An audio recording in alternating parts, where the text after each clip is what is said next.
Assalamualaikum warahmatullahi wabarakatuh. Kami dari kelompok 5 izin mempresentasikan hasil diskusi kami tentang pemahaman dalam UBD terkait mampu berempati. Kami beranggotakan Deni Diniati, Resti Madiana Lestari, Tias Ika Utami, dan saya Vicky Damayanti. Pengertian empati. Apa itu empati? Empati adalah kemampuan untuk merasakan atau mengetahui perasaan orang lain dan sekitarnya. Respek kita terhadap mereka menyebabkan kita untuk berpikir terbuka, berhati-hati mempertimbangkan pengamatan mereka ketika mereka melihat perbedaan dengan kita. Indikator berempati. Yang pertama, menemukan nilai dalam apa yang orang lain mungkin temukan aneh dan tidak masuk akal. Kedua, persepsi secara sensitif berdasarkan pengalaman langsung sebelumnya. Contoh konkret bagaimana siswa berempati.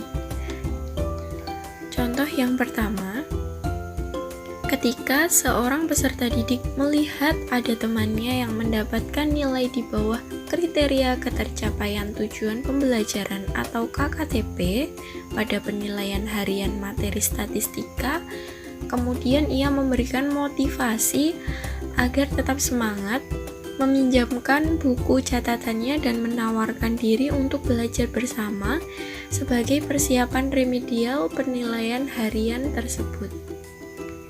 Contoh yang kedua, dalam pembelajaran di sekolah diadakan diskusi kelompok untuk materi limit fungsi aljabar.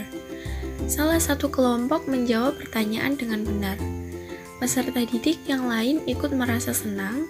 Peserta didik saling memberikan penghargaan melalui aplaus atau senyum untuk teman yang sudah menjawab dengan benar pertanyaan yang sudah diberikan oleh guru.